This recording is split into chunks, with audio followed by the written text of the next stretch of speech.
Makanya ekspektasi terlalu tinggi itu jadinya kayak gitu. Karena ketika dia dapat tinggi, tiba-tiba MC, oh nanti dapat kok yang itu kok. Oh, Terus coba. okay. Jadi kita nggak bisa bilang ini salah nih. Ini salah. Nggak bisa, karena keputusan keuangannya orang, yang tahu itu orangnya sendiri. Benar. Jadi kita nggak bisa nyalain orang. Yang bikin salah ketika itu dipublikkan. Teman-teman harus gini lah, itu yang salah. Dipikir dulu bener apa enggak, resikonya bener apa enggak, ini bener, oke, entry. Sesimpel itu. Nah kebanyakan orang yang nggak rasional, pikirannya itu kemana-mana, dan entry-nya itu ngawur, itu dia otak masih belum mikir langsung entry. Ketika mau entry, delay dulu sebentar aja, mikir sebentar. Jadi bener apa enggak, ini sesuai plan, oke, entry. Oh. Karena kalau enggak, kita pakai otak yang cepat, itu pasti ngawur gitu.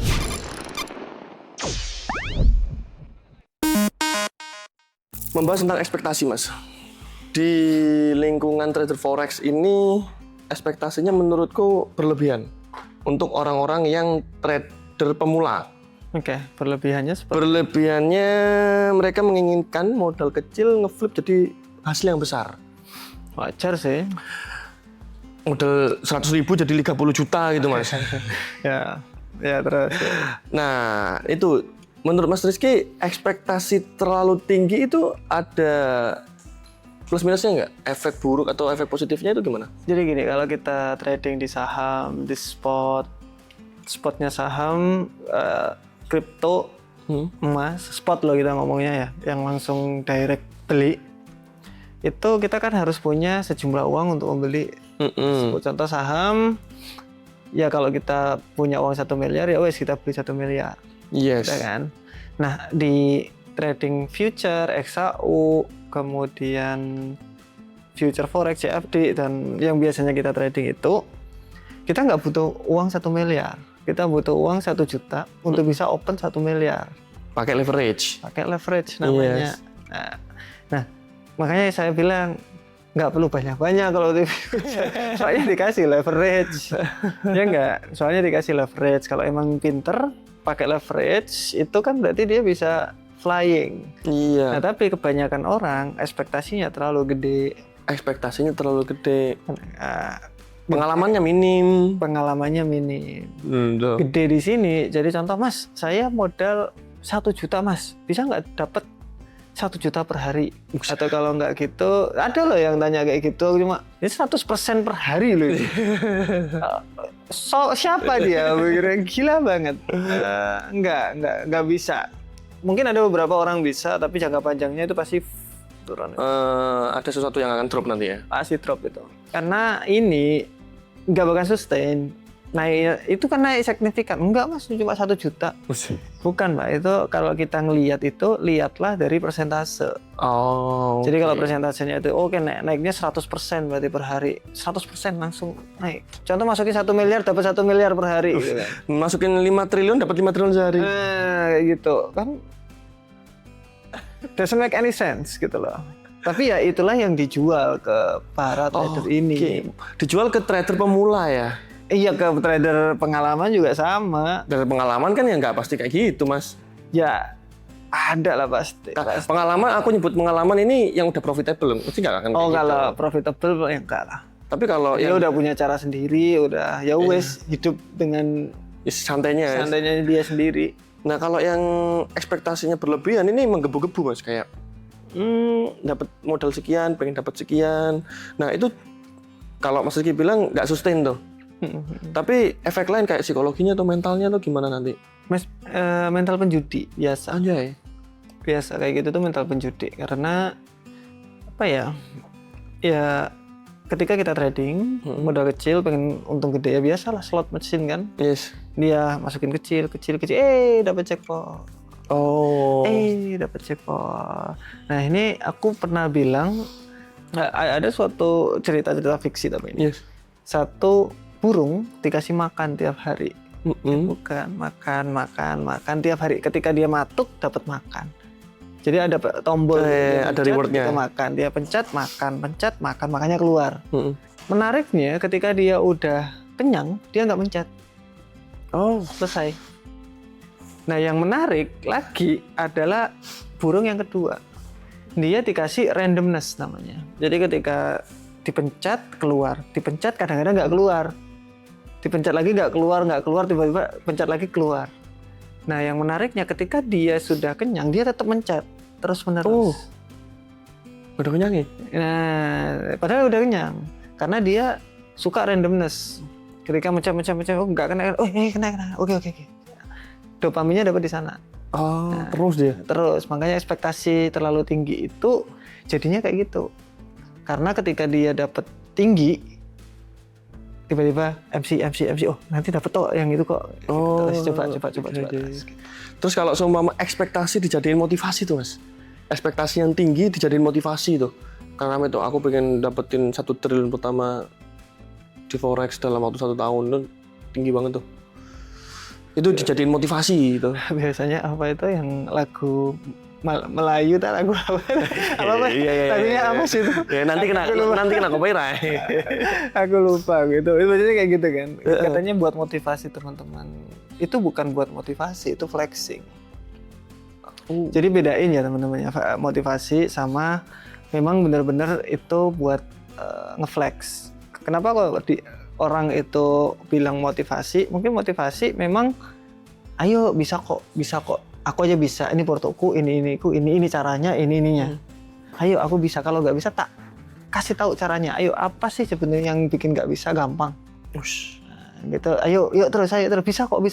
Itu motivasi orang. Kalau sampai harapan yang dijual itu Mas. Nah, yang aku lihat kebanyakan sekarang itu kan harapan yang dijual. Nah, balik lagi aku udah mention ini.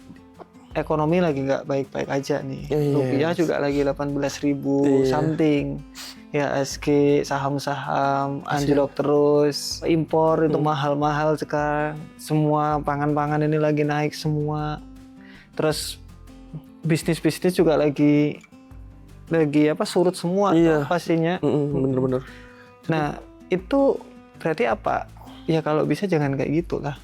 Ya punya empati lah. Oh iya, orang-orang lagi kayak gini nih. Bener. Setidaknya aku step back dulu, santai dulu lah, kayak gitu.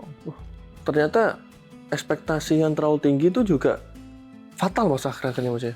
Hasilnya Mas. Mas Iki dulu sama suatu trading itu ekspektasinya gimana Mas? Kok bisa survive sampai sekarang? Waktu di Indonesia dulu itu kalau nggak salah ada yang bilang 10%. Kalau nggak salah, 1 kali entry. Oke. Per trade itu 10%. Kalau mau trading. Nah dari situ aku loss-nya agak lumayan soalnya. Ya pas itu aja. Waktu aku di luar negeri itu beda banget. Orang-orang ngomongin 1-2%, 1%, 2%. Ini apa ini? Kecil banget ya 1-2%. Malah di Indo itu dulu malah 10% Mas ya? 10%. Mas Iki masuk ke Australia kayak kecil banget. ya mereka edukasinya beda, jadi 1%, 2% gitu. Di sini 10%, guys. Apalagi yang high risk banget yang sekarang itu all in itu. All in. Kan ekspektasinya, ya kalau mati sekalian lah gitu. Nah, tapi ada yang menarik, Jeff. Jadi gini, contoh nih di Psikologi of Money kalau nggak salah, dia itu beli lotre tiap hari. Kalau kita bilang, oh dia salah. Tapi sebenarnya juga enggak juga. Mungkin itu kesempatan dia untuk mendapatkan perubahan hidupnya. Oke, mencari kesempatan di sana ya. Ya enggak. Jadi kita nggak bisa bilang, oh ini salah nih. Ini salah. Ini nggak bisa karena keputusan keuangannya orang yang tahu itu orangnya sendiri. Benar. Jadi kita nggak bisa nyalain orang. Yang bikin salah ketika itu dipublikkan. Teman-teman harus gini lah, itu yang salah. Oke. Itu ya, gue mulai siap. Kalau menurut saya loh ya, keyakinan saya ini. Tapi ada fakta unik Mas. Dari sumbernya Mark Douglas, Trading in the Zone, dikutip dalam Capstone University 2026. 95% futures trader kehilangan semua uangnya dalam 1 tahun pertama trading. Statistik yang membuktikan betapa sulitnya membuat keputusan rasional di lingkungan penuh ketidakpastian. Berarti ini rata-rata 95% ekspektasinya tinggi, apalagi undercapitalized, pengen dapat, wah gila ya Mas. Kegagalan ini juga banyak Mas faktornya ya, termasuk ekspektasi, termasuk modal kecil, tapi kebanyakan ekspektasi sih. Modal kecil dipaksain masuk. Kalau di Indo mungkin kalau modal 100 ya cepat habis itu. 100.000, $100 maksudnya. Itu habis itu. Kalau masuk sen sih Nggak, kalau di Indo. Oh iya. Itu habis dah. Jadi broker Indo contoh nggak ada, dia nggak pakai akun sen, masukin $100, 0,01 pun di emas habis itu. Habis. $100 habis, cepat habis. Nah, Ekspektasinya makanya terlalu kita tinggi. sering bilang di akun sen aja kan. Kalau undercapitalized mungkin kita bisa atur ke sana nantinya. Oke, kalau ini ekspektasi yang sehat menurut Mas Tama gitu. Kalau ekspektasi yang sehat itu teman-teman bisa lihat portofolio saya waktu di setra.id itu nggak gede kok, 5%, 10% per bulan. Oh, Tergantung modalnya gitu kan, tergantung modal. Cuma kalau yang sehat itu 5-10 karena itu bisa jangka panjang, teman-teman. Apakah bisa Mas satu hari itu 10%? Bisa. 1000% kan bisa, Pak. Di future itu bisa. 1000%, kok 1000%? Banyak persen aja bisa. tapi chance kehilangan 1000% juga ada.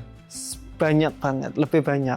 Lebih banyak. Jadi Bapak harus apa ya kayak tadi, kayak burung tadi, ketika kita matok ada matok nggak ada, itu kita langsung apa ya? Ngejar terus ya? Ngejar terus. Oh. Itu emang gameplaynya di future. Gameplaynya Terus di ya, future kayak gitu. bikin kita penasaran, wih, kaya nih gitu. Jadi teman-teman jangan ekspektasi terlalu tinggi ya. Ini ada kayak fiksi Icarus. Apa Icarus? Icarus itu dikasih ini Mas, dia pengen terbang, terus dibikinin sayap sama ayahnya, kalau nggak salah ya. Itu dibikinin sayap pakai lilin sama bulu. Oke. Ketika kamu pakai ini kamu bisa terbang, tapi jangan terbang terlalu tinggi. Nanti kamu jatuh. Ketika keluar, dia terpesona dengan matahari, ngejar terus karena sayapnya nggak kuat, dia jatuh. Oke. Icarus. Nah, jadi kalau ekspektasi terlalu tinggi, benar kata tadi, 95% orang pasti gagal. Menurut Ustaz gimana? Kena itu ya, kena api matahari. Soalnya orang-orang sekarang di zaman sekarang ya, entah kenapa SMP itu udah tahu trading. Keren dong. Iya keren dong. Sumber informasi ada di mana-mana. Tapi mereka berekspektasi ya bisa lah triliuner atau bilioner. Tapi kan pengalamannya kan Ini. agak nggak sebanding Mas. Ini yang menarik kelihatannya. Kalau kita itu dengerin nasihat orang ya mungkin ya. Kalau versi saya ya. Kalau kita lihat nasihat orang, itu emang kita harus ngelihat orangnya, benar. Iya. Dan ada yang bilang kamu harus dengerin orang yang sudah triliuner. Oke. Oke, make sense. Benar, Kita lihat dia itunya apa. Cuma ketika kamu itu di bawah banget, kamu dengerin nasihat triliuner, itu biasanya nggak make sense. Karena sederhana banget yang udah di sini. Yang lain udah gerak-gerak sendiri gitu loh. Udah autopilot ya? Ya wis jalan gitu loh. Yang di atas sih paling ya kalau mau kerja ya kerja keras, kasih value yang banyak. Itu jadi apa ya? Kurang gitu loh. Jadi kalau kamu pengen dengerin orang, mungkin contoh ini dirimu nih, yang di sini lah. Atasnya dikit. Nah. Jadi kalau atasnya dikit, itu kita bisa tahu strategi-strategi yang ya mirip-mirip dikit. Aku bisa, oke, udah terlampaui nih. Lanjut. Oh, kayak stepping stone itu ya? Ya, stepping stone. Oke. Kayak trading pun juga sama. Contoh, teman-teman dengerin orang yang modalnya sudah masuk ke hedge fund gitu contoh. Oh, ini hedge fund ya, aku harus dengerin. Gak masuk akal udah wes. Udah beda lagi. Udah beda. Gapnya kejauhan banget ya? Gapnya kejauhan. Antaranya modalnya triliunan sama modalnya $100. Makanya itu udah beda. Yang di sana, oh iya berarti nanti itu biasanya ada fundamentalis, ada ini. Nah, kalian gimana $100 kan gitu? Iya. Di sana $100 tuh buat bayar parkir, di sini $100 buat modal ya. Beda level ya. Beda level. Contoh teman-teman dengerin nasihat saya gitu kan. Saya mungkin juga terlalu jauh juga. Cuma saya selalu apa ya, pikiran saya selalu turunin. Nah, Jadi biar nggak terlalu jauh gitu teman-teman. Jadi aku ngerasa yang dulu waktu aku lagi segini, aku harus kayak gini nih. oke. Kayak gitu. Make sense. Nah, contoh sekarang nih, orang udah $100 gitu. Dengerin saya gitu. Oh, kalau fundamental gimana Pak? Oh, fundamental saya telepon Eca aja. Aku telepon Eca, nanti aku tinggal lihat Entry apa nanti? entry apa nanti, kita lihat teknikalnya, support, momentum ada, sell. Oke. Sudah. Terlalu simpel katanya orang. Iya, berarti memang jarak ekspektasi antara orang yang level di sini sama di sini jauh banget. Terlalu jauh. Makanya kadang-kadang kan orang lebih lebih terkonek sama dirimu karena naik turunnya itu sama. Oh, jadi memang lebih dikit. Oke. Kan ini contoh mereka, ini dirimu. Ketika kamu anjlok atau apa kan hampir-hampir sama itu fasenya sama mereka tuh. Benar. Nah, jadi mereka kayak ya benar juga Mas. Ini gitu kan. Ya gitu. Oke. Menarik. Nah, dari situ ekspektasinya nanti nggak bakalan terlalu gede. Nah, contoh makanya kalau langsung kita ngomongin, oh ini orang triliunan, kita menganggap itu triliunan itu gampang dicapai, padahal itu jauh banget itu anjir. Jauh banget itu. Itu aku bayangin anjir jauh banget itu. Anjir. 1 miliar udah apa ya, ngos-ngosan itu Mas. Kalau orang-orang baru bayangin aku loh. Mikir ke 1 triliun itu ngos-ngosan banget aku. Itu 1.000 miliar itu anjir. Mungkin berapa generasi baru bisa itu ke situ aku. orang-orang nyampe situ keren sih. Keren. Hebat banget, just the best lah. Tapi kalau untuk orang-orang yang baru mulai trading, ekspektasinya mau ke sana, itu memang aku bilang, serius. Kena ini aja deh. Kena SL lost tricks seminggu. Itu udah goyang pasti itu. Goyang pasti. Itu goyang itu pasti. Nah, tapi kalau hampir dinaiknya sedikit gitu, di atasnya sedikit gitu, dia udah emang kayak gitu mah. Nanti lah balik lagi. Wes tak santai aja. Biasanya kan kayak gitu. Berarti Andika harus ngeliat aku berarti ya? Oke. Di sini ada juga penelitian dari Psychology Research Marius Tamaduis tahun 2025. Emosi besar dan kerusakan besar hampir selalu berasal dari ekspektasi yang tidak realistis, bukan dari market itu sendiri. Artinya, mayoritas trader yang emosi setelah rugi bukan karena market jahat, tapi karena ekspektasi mereka dari awal sudah salah. 95% ingat future trader habis di tahun pertama. Ya kebanyakan gara-gara itu. Jadi berasalnya dari diri sendiri. Jadi ada buku Thinking Fast, Thinking Slow. Jadi ada 2 tipe otak. Ada yang otak cepat mikirnya, fast, tek. Ada yang thinking slow, slowly. Nah, thinking fast di sini ketika kita eksekusi market gitu, klik langsung, entry, tanpa mikir, tanpa apa, yo gas. Itu nggak ada rasionalnya sama sekali. Sebelah otak yang cepat, otak yang lambat itu mereka lebih rasional dan berhenti sedikit. Jadi pelan, dipikir dulu bener apa enggak, risikonya bener apa enggak, ini bener, oke, entry. Sesimpel itu. Nah, kebanyakan orang yang nggak rasional, pikirannya itu kemana-mana, dan entry-nya itu ngawur, itu dia pakai otak yang cepat. Fast. Jadi otak masih belum mikir langsung entry. Nah, kita nerapin ada namanya stop trade kalau nggak ya, atau aku lupa pokoknya delay your trade, delay your trade. Delay your trade. Ketika mau entry, delay dulu sebentar aja, mikir sebentar, pakai otak kanan, slow dulu. Jadi bener apa enggak, ini sesuai plan, oke, entry. Karena kalau enggak, kita pakai otak yang cepat, itu pasti ngawur itu. Bisa gitu. Jadi contoh nih, simple lah ya, momentum candle. Biasanya kita rugi di 1 juta, contoh. Tiba-tiba kita rugi 500 juta. 5 juta, 5 juta. Karena candle-nya kita nggak ngitung, ini kenceng banget. Ini segini ya gitu loh. Iya, aku sering tuh kayak gitu. Ini candle panjang nih, nggak ada lah. Soalnya asalnya nanti lebar. Nah, kalau orang nggak ngitung kan, ini kelihatannya sama sih. Gitu. Padahal lihat, waduh panjang banget.